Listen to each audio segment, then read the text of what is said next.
Voilà, composition du conseil d'administration. T'avais quand même Pernod Ricard, LVMH, L'Oréal, Val-de-France, le fonds de mécénat AgroParisTech.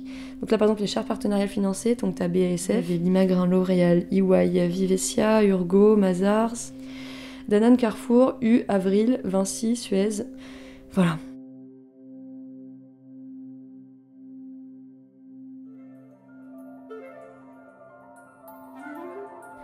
L'année 2018 est marquée par les marches pour le climat, où des milliers de personnes descendent dans les rues pour réclamer des mesures écologiques fortes et immédiates. Celle qui a vu la fin des dinosaures. La première est évidemment climatique, il pleut de moins en moins dans le pays, les températures atteignent des records l'été au-dessus des 50 degrés, ce qui provoque une évaporation des eaux.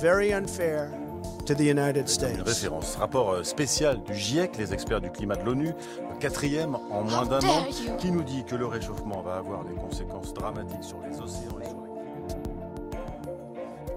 Chez les étudiants et les jeunes diplômés, on s'interroge. Dans les grandes écoles d'ingénieurs, de commerce, les étudiants prennent la parole, formulent à haute voix leurs doutes et leurs critiques. Il est urgent d'entamer un virage radical, car tenter de résoudre à la marge des problèmes, sans jamais remettre en cause les postulats mêmes du système dans lequel nous vivons, ne suffira plus. On ne négocie pas avec les limites planétaires et climatiques. Tous sont élèves ou diplômés d'une grande école. Certains refusent de travailler au service d'entreprises polluantes, d'autres ont décidé de boycotter le secteur privé, voire de déserter le monde du travail. Ces derniers mois, ils ont fait entendre leur voix bien au-delà de l'enceinte de leurs écoles. Je m'appelle Pauline Payassa, je suis journaliste. Ce qui est certain, vous écoutez Les Refuseurs. C'est qu'en tant que personne exerçant à un poste de haut niveau, mon potentiel de nuisance environnementale sera probablement bien plus élevé que la moyenne. Un podcast lesjours.fr. Et moi dans tout ça, je fais quoi ? Épisode 4. Avec la montée en puissance des préoccupations environnementales, les étudiants interrogent de plus en plus la présence d'entreprises polluantes sur les campus. Banques, cabinets de conseil, industries sont prêtes à payer cher pour être présentes lors des présentations en amphithéâtre, lors des forums professionnels ou des événements étudiants. Et si les étudiants refusent de plus en plus de voir dans leurs écoles des pros du greenwashing, les entreprises, elles, de leur côté, s'inquiètent de savoir comment continuer à recruter la crème de ce que produit le supérieur français. Le PDG de Total, Patrick Pouyanné, l'admettait lui-même en 2019 lors de la conférence Oil and Money, un événement mondial rassemblant les entreprises leaders du pétrole et du gaz. In all the debate today, the only fear I have is how do we continue to attract talent. So I was happy to see our 8 new leaders. Et pour être sûr de continuer à demeurer attractive auprès des jeunes diplômés, Total n'a pas hésité à déployer les grands moyens. Il y a aussi les parrains de promotion. Donc ça, c'est une entreprise qui paye autour de 150 000 €. Benoît Algan, diplômé de Polytechnique. Et donc nous, notre année, c'était Total. Et donc Patrick Pouyanné, le PDG de Total, qui était le parrain de promotion. Et puis il y a au moins 2 amphis, obligatoires pour tout le monde, dans lequel on vient écouter. Donc nous, il y a eu un qui était un haut responsable de Total en Afrique et au Moyen-Orient. Et puis Patrick Pouyanné qui est venu.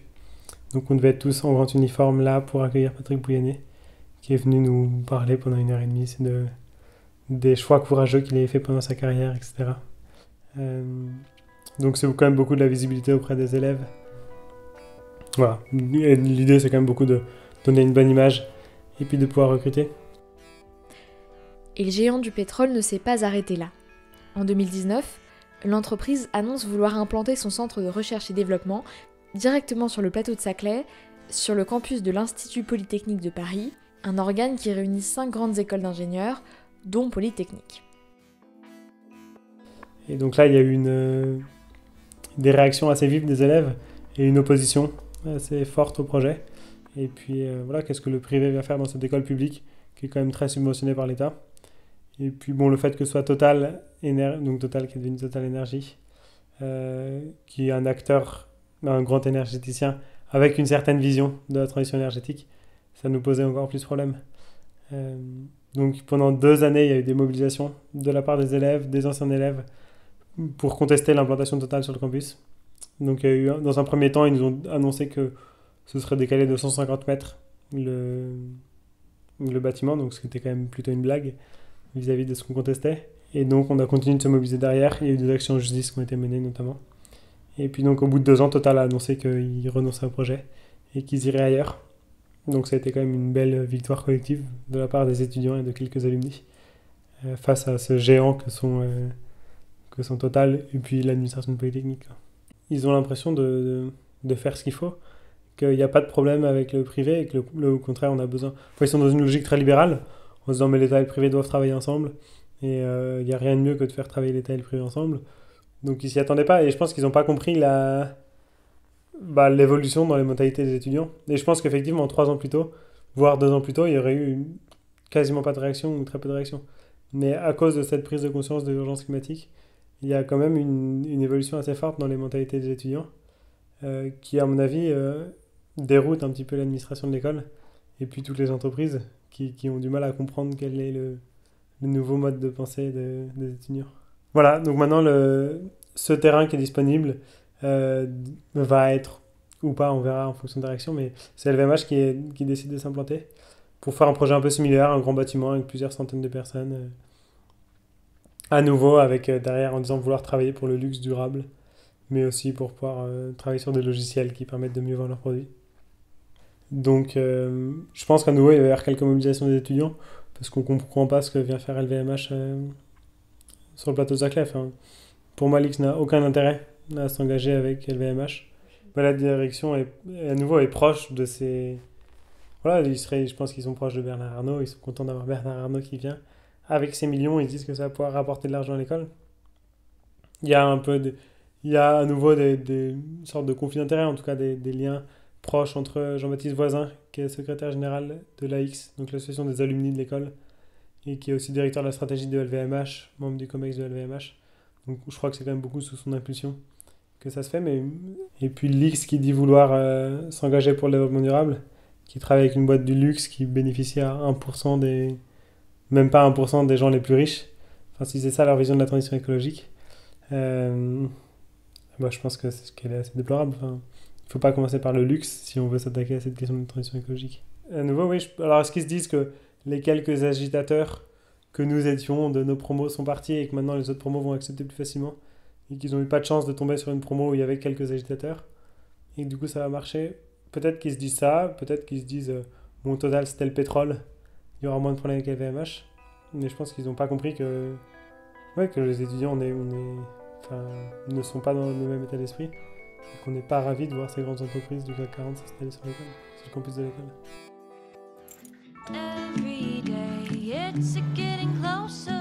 Vous en faites déjà beaucoup pour l'environnement. À nous d'en faire plus. Total Énergie, votre nouveau fournisseur d'électricité verte et locale, à la maison et sur la route. Derrière la petite musique, il y a donc une stratégie bien rodée de la part des entreprises, désireuses de voir venir à elles les ingénieurs majeurs de promo, ou tout simplement de se tenir en bons termes avec ceux qui deviendront les hauts fonctionnaires de l'État. Et Total ne s'est pas arrêté à Polytechnique. Voyant son influence diminuer auprès de la jeunesse, l'entreprise a redoublé d'ardeur dans son numéro de charme auprès des étudiants. Sciences Po, les mines, le géant de l'énergie est partout. Mais Total est loin d'être le seul.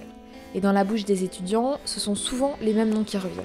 La Société Générale, L'Oréal, le Crédit Agricole. En 2019, l'université Paris-Saclay annonçait même la création d'une licence intitulée Monde Durable, avec pour seul mécène BNP Paribas, qui a pourtant décroché cette année le titre de premier financeur des énergies fossiles. Pour les grandes entreprises, les grandes écoles sont un lieu idéal pour repérer leurs futurs employés et redorer leur image. Et dans un climat de mise en concurrence des écoles à un niveau international, les établissements sont toujours plus accueillants avec ses partenaires et ses mécènes qui leur fournissent les moyens financiers et matériels de maintenir leurs standards en matière de recherche et d'enseignement.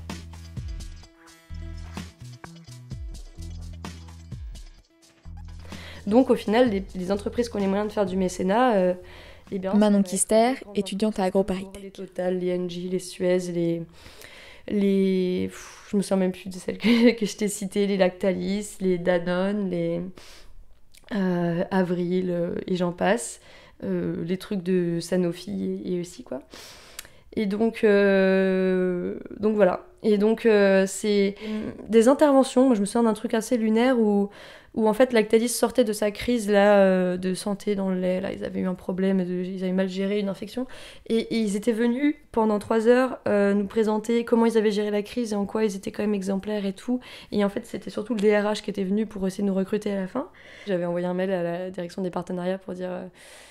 c'est bien beau là, mais j'aurais aimé de 1 qu'on soit plus dans le débat et que ça ait été présenté moins en tribune ouverte, mais plus en recontextualisation avec des vraies questions de fond, quoi, plus que juste comment... Qu'est-ce que travailler chez Lactalis finalement ? C'est pas une question académique ça de qu'est-ce que travailler chez Lactalis, c'est pas ça qu'on est censé apprendre avec des fonds publics. Et aussi je lui dis pourquoi est-ce qu'on verrait pas d'autres choses que des grandes entreprises et tout machin finalement. Et donc il m'avait répondu, j'ai été convoquée dans le bureau de la direction pour dire qu'est-ce que vous proposez, que c'est à moi de trouver la solution. Et donc tiens on pourrait faire. Et donc on avait essayé de sonder les étudiants pour connaître leurs attentes. Mais c'était un travail de fou fait par des étudiants. Tu te dis, bon. Et ouais, ils ont essayé un peu de dire ah d'accord, vous voulez plus d'ONG, moins de privé, bon on va faire venir une ONG, quelqu'un qui travaille dans une ONG, tout ça, mais je sais pas s'ils prennent vraiment la mesure. En fait, c'est tellement global qu'en fait, ils vont te dire mais on fait des choses bien, regardez, on fait une conférence avec une ONG, ou venez, regardez, on fait... si tu veux faire un truc alternatif, il y a la spécialité. C'est tout ça. Puis c'est encore une fois la présence à tous ces forums, ces événements. Et aussi la porosité peut-être un peu plus indirecte avec les professeurs aussi. Beaucoup sont des enseignants-chercheurs, mais on sait bien qu'il y a de moins en moins de recrutement dans la recherche, etc. Donc en fait, de plus en plus, on va avoir des intervenants issus du monde du privé, avec parfois des conflits d'intérêts qu'on ne connaît pas. Et moi, franchement, quand j'ai un prof qui me fait pendant 3 heures l'apologie des OGM, vraiment qui te dit qu'il regrette qu'en France, c'est vraiment stupide qu'on fasse une telle interdiction, on se prive du progrès technique et tout, tu te dis, mais sans aucune contradiction, quoi. Ce n'est pas du tout la vision parfaitement neutre qui nous est proposée. Tu te dis, mais moi, je me suis vraiment demandé pour qui travailles-tu ? Alors, chercheur, mais enfin, tu peux être chercheur en R&D, trucs appliqués, et chercher des manières de faire des OGM, justement. Enfin, je veux dire... Et on n'a pas forcément cette info-là. Mais certains étudiants pensent justement qu'ils peuvent tirer profit de l'inquiétude de ces entreprises. En 2018, une poignée d'étudiants de grandes écoles ont lancé le manifeste pour un réveil écologique qui a recueilli plus de 30 000 signatures et dont on a déjà parlé plusieurs fois dans ce podcast. Un des objectifs du manifeste est notamment d'exercer une pression sur les entreprises pour qu'elles se décident enfin à accélérer leur transition écologique. Alors, le point de départ, en fait, ça a été créé par quelques étudiants, principalement de Polytechnique et d'HEC. Rémi Vanel, étudiant et bénévole au sein du manifeste pour un réveil écologique. Les gens ont mis la main à la pâte et l'idée, c'était de retranscrire un peu ce que c'était les jeunes à ce moment-là, enfin les jeunes étudiants de grandes écoles, il faut bien préciser, parce que c'est quand même une petite partie des jeunes, et d'essayer d'embarquer des gens à travers un texte un peu fédérateur sur la thématique transition écologique et enjeux sociétaux et sociaux globalement. Et donc ça s'est écrit comme ça en quelques semaines, quelques mois. Et du coup, c'est né de ça. Et donc là, ça a tout de suite fait écho dans les entreprises, dans les grandes entreprises françaises du CAC 40 en particulier, qui se sont dit oulala, déjà on a un problème de recrutement des jeunes, parce qu'ils se posent des questions sans qu'il y ait de mouvement un peu fédérateur qui traite du sujet. Alors là, si ça sort, peut-être falloir qu'on s'en occupe tout de suite. Et du coup, assez vite, ça n'avait pas forcément vocation à créer un collectif d'ailleurs derrière, mais assez vite, on s'est retrouvés à échanger en fait avec des directeurs, directrices RSE ou développement durable ou n'importe quel terme que tu veux qui rime avec écologie. On s'est mis à discuter avec eux. Très vite, c'est arrivé au niveau direction, enfin directeur, directrice générale, président, présidente. Enfin, c'était beaucoup des hommes, hein, enfin, évidemment. Mais et du coup, ils étaient là à nous dire oui, bon bah nous on fait beaucoup d'efforts. Regardez, on a mis une direction RSE en place. On prend en compte réellement le sujet. C'est vraiment important pour nous. On essaie de faire plein de choses. Donc on se faisait un peu greenwasher. Donc on nous sortait des arguments un peu fallacieux pour dire qu'ils faisaient des choses alors que dans les faits, enlever les pailles à la cantine, ça fait pas grand chose, quoi. Et donc du coup on a décidé de se structurer en collectif. C'est à ce moment-là que ça s'est créé. Donc quelques semaines, quelques mois après la sortie du manifeste, qui a eu d'ailleurs 25 000 signatures très très vite. Et donc là, pour structurer un peu notre pensée et les arguments qu'on pouvait rétorquer à ces personnes-là qu'on rencontrait, on a créé 2 pôles, donc qui étaient un peu les 2 fils conducteurs du manifeste, qui étaient le pôle employeur, bien évidemment les grandes entreprises vers lesquelles les étudiants de grandes écoles vont beaucoup, et de l'autre côté le pôle enseignement, du coup, dont je fais partie, mais voilà, qui ont été un peu les 2 principaux pôles fondateurs qui faisaient écho au manifeste, qui disaient on veut plus aller travailler dans une entreprise qui ne prenne pas en compte les enjeux environnementaux et sociaux, et de 2, on veut être mieux formé d'un point de vue connaissance et d'un point de vue compétence. Donc voilà, c'est parti de là. Du coup, le contenu du manifeste, c'est vraiment de dire, le fond du sujet, c'est de dire on va plus aller travailler dans une entreprise qui prenne pas en compte suffisamment les enjeux environnementaux, et pareillement, quand on parle d'emploi, on parle aussi de la fonction publique, évidemment. Et on veut être mieux formé parce qu'on est mal formé, on comprend pas. Si on ne se forme pas tout seul, en fait, on est plein à pas être conscient de l'enjeu et de l'aspect systémique des choses.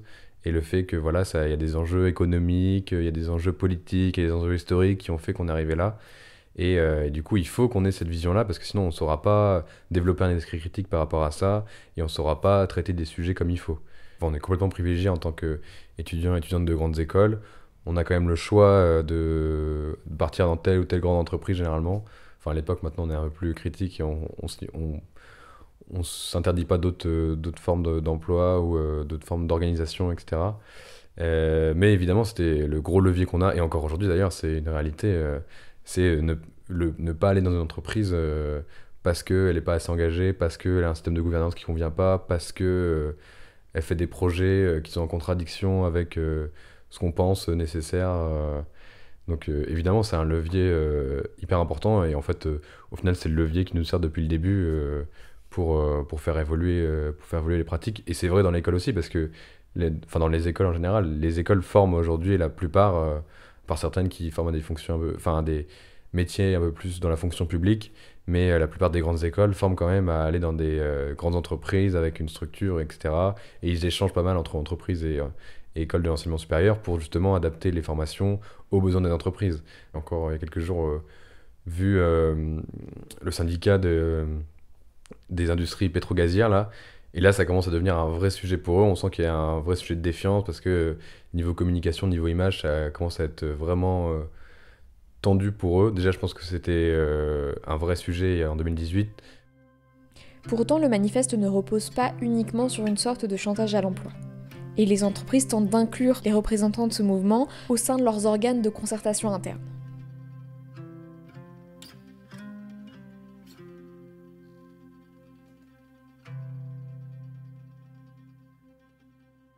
Les comités de parties prenantes, pour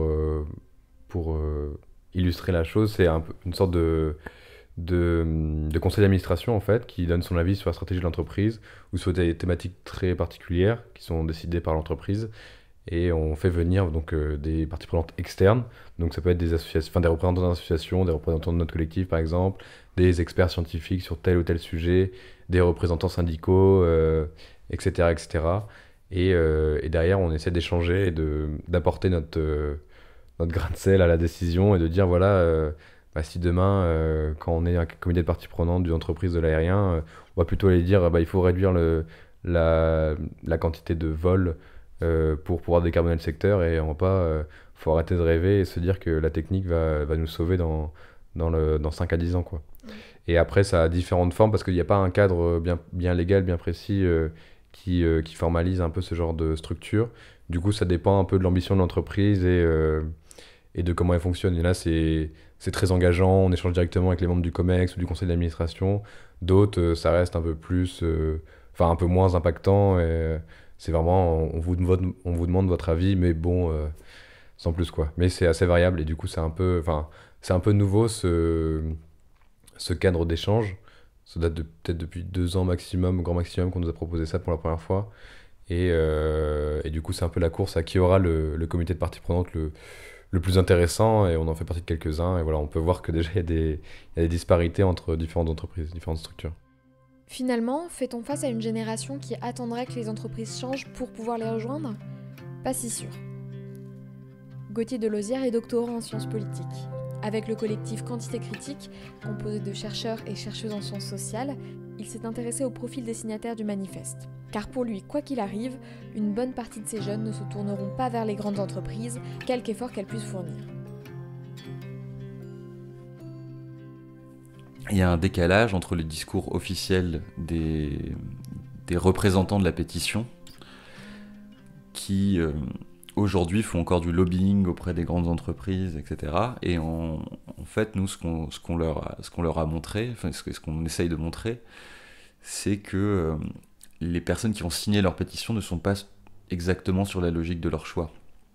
Eux, les personnes qui ont signé, effectivement, dans tous les cas, une bonne partie sont certainement irrécupérables pour les grandes entreprises du secteur privé, et elles auront beau faire ce qu'elles veulent, elles ne les récupéreront pas. Nous, on a posé des questions aux pétitionnaires sur leur perspective professionnelle, comment est-ce qu'ils se projettent dans le marché du travail.